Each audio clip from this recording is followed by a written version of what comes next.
Bonjour à tous, bienvenue dans la vidéo. Il se passe beaucoup de choses de l'autre côté de la Méditerranée. Et aujourd'hui, nous allons aller sur deux contrats export. Le premier, ça y est, c'est officiel, depuis le 18 novembre dernier, la vente de 10 Caracal, des H225M d'Airbus Hélicoptère au Maroc. Et le deuxième point, eh bien, c'est lors du salon de Dubaï, dont on a malheureusement parlé à cause du crash de l'avion de combat indien, c'est l'annonce par les Russes de la livraison de deux Sukhoi 57 aux Algériens, ce qui nous ferait les premiers avions de 5e génération sur le continent africain. Ce que je vous propose dans cette vidéo, c'est surtout de rentrer dans le détail pour ce qui est de la vente des 10 hélicoptères qui vont principalement faire de la mission de RESCO, recherche et sauvetage de combat. Donc on va voir ce qu'est le H225M, spoiler alert, c'est pas ça. On va voir également d'où vient cette fameuse mission de recherche et sauvetage au combat, avec quelques exemples très connus.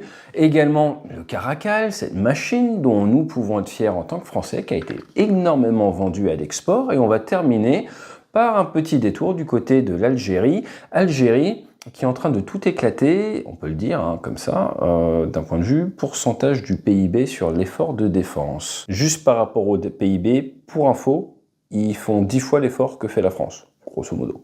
Voilà, on va en parler quand même un petit peu. Et si vous le souhaitez, on pourra même faire des vidéos dédiées. Et juste avant d'attaquer, ce que je vous propose, c'est d'ouvrir la boîte pour Noël. Quand on achète un nouvel hélicoptère ou un nouvel avion, il faut s'assurer du moral des ressources humaines. Et rien de mieux que de donner des lunettes aux pilotes. Alors je vous dis pas que les constructeurs des hélicoptères et des avions vont livrer des lunettes, mais vous pouvez faire des cadeaux en cette fin d'année grâce à la Black Week. Et oui, car ces superbes lunettes ou encore ce bracelet ultra stylé, ça nous vient de chez Holzkern. Holzkern qui, à base de matériaux naturels, fondé en Autriche en 2015, Red Bull, Schwarzenegger, les sommets alpins, je pense que ça vous parle, eh bien, ils vous proposent des bijoux en bois et avec un caractère unique. Pourquoi ? Eh bien parce que Holzkern, ça veut dire cœur de bois, avec des pierres précieuses, avec du bois, avec des perles d'eau douce, avec également de la nacre ou même des feuilles. Ils vont vous faire en petite quantité des bijoux, des montres, des lunettes qui sont uniques. Quand ils utilisent de l'acier, c'est de l'inoxydable 316L, ça va plaire aux plus ingénieurs d'entre vous. La livraison est gratuite, en 5 à 9 jours, directement depuis Vienne. Et avec la Black Week, qui a commencé déjà le 17 novembre, qui s'arrête le 1er décembre, il vous reste plus que quelques jours, allez vite sur le lien, vous avez moins 30% et ça vous permettra de faire le plein pour les fêtes de fin d'année, pour faire plaisir autant à des hommes qu'à des femmes. Et oui, ils sont forts ces Autrichiens. Jingle.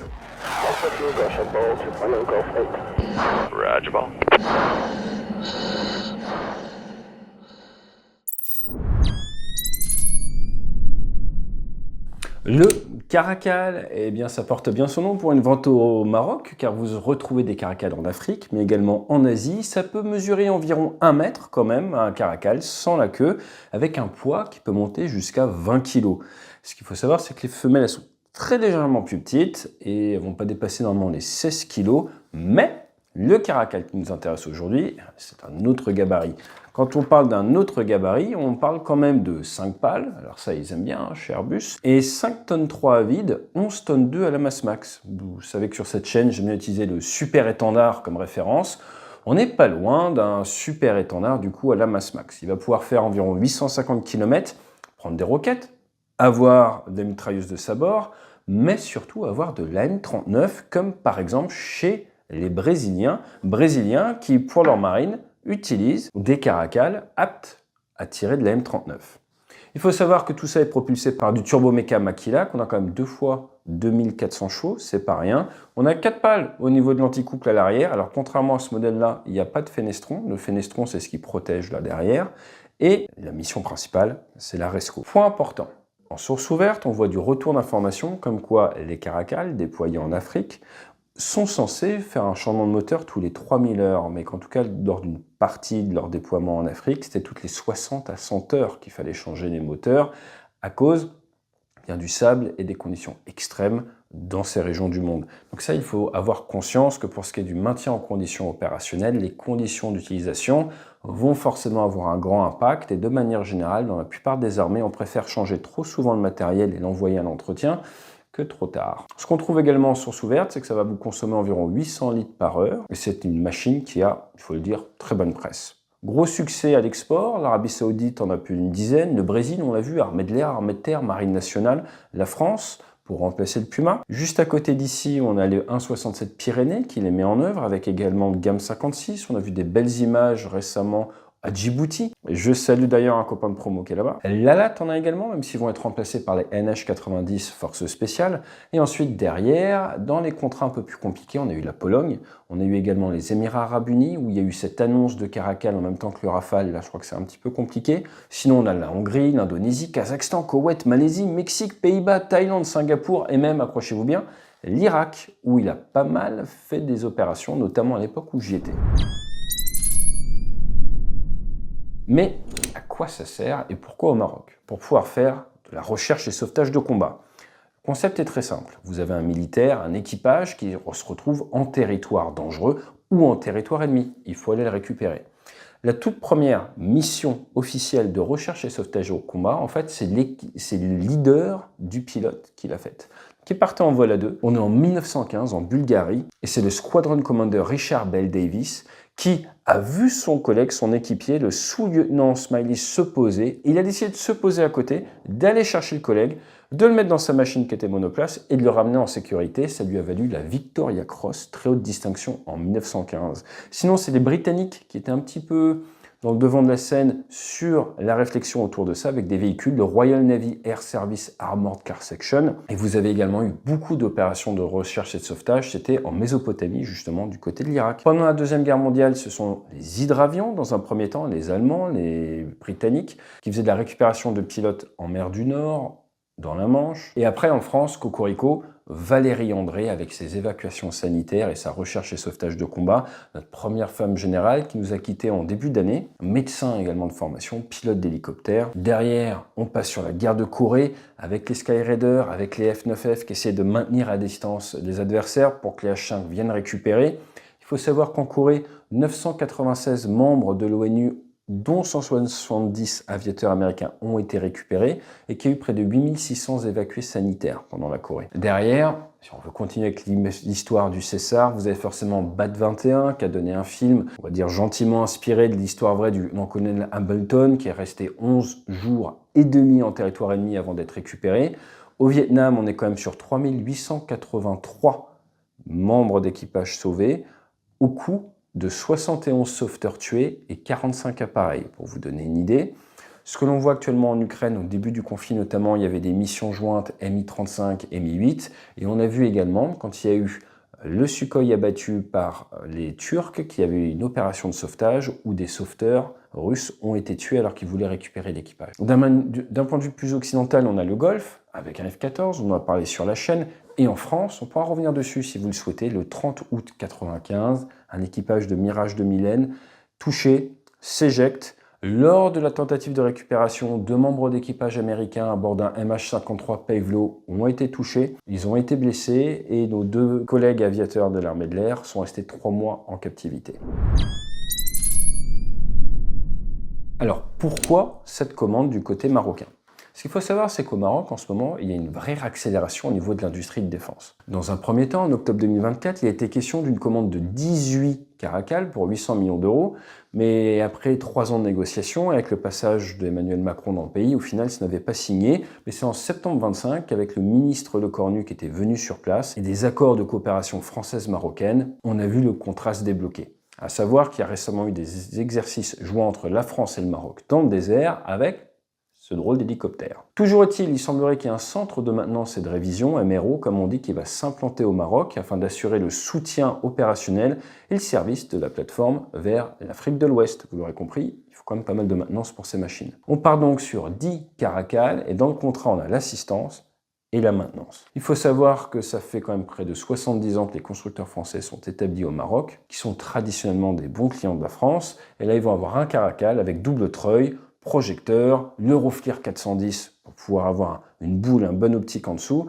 la mitrailleuse et forcément de la guerre électronique afin de permettre à l'équipage de savoir s'ils sont accrochés radar ou non, et également de pouvoir leurrer. Vous avez probablement entendu parler du Caracal avec l'opération Baliste au Liban en 2006. Sinon, la récupération de l'otage de Nice Alex de la DGSE en Somalie, qui n'était pas très bien passé, c'était en 2013, c'était avec du Caracal également.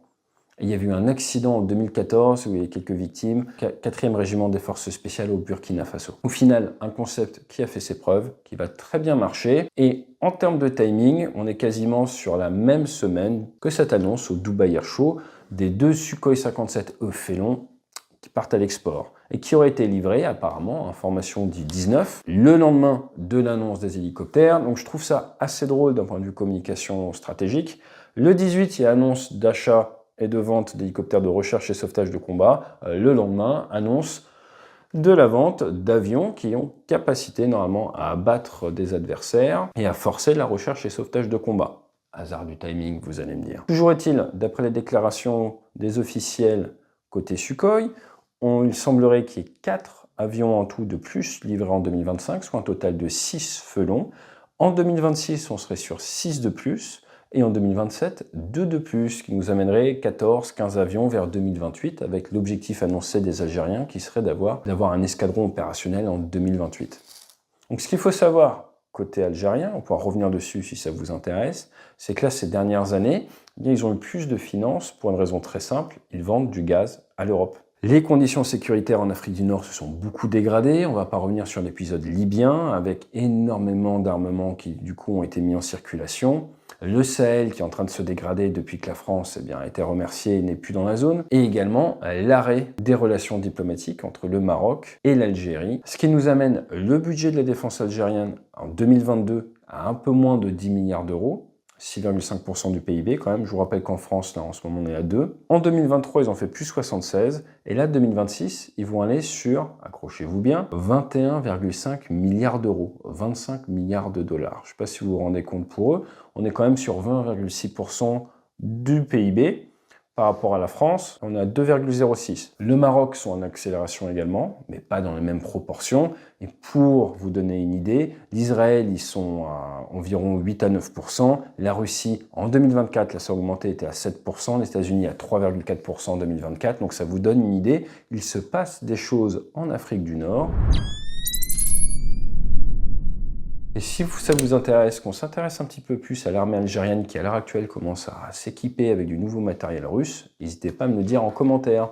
En attendant, ce que je voulais vous permettre de comprendre avec cette vidéo, c'est d'où vient la recherche et sauvetage de combat.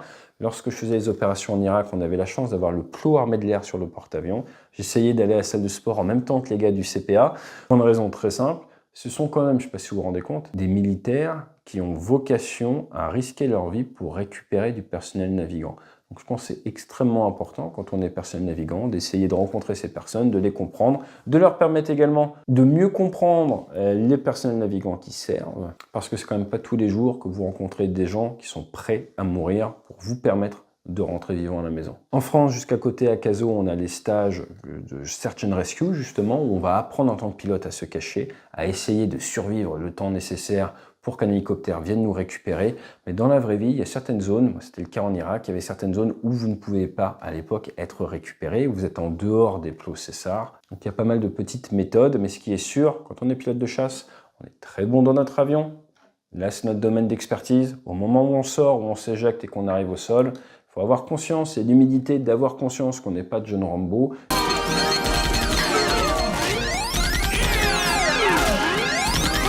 On arrive dans le monde des spécialistes de la guerre au sol. Chacun son métier, et nous, notre salut, il passe par la récupération et le sauvetage de combat. Je vous dis à très vite sur la chaîne. Vendredi, on va parler des CCA, ça devrait vous plaire, car la grande question, c'est est-ce que les CCA, ces petits systèmes autonomes, ces énormes drones, vont remplacer les pilotes de combat, peut-être plus rapidement que ce qu'on pense, ou pas.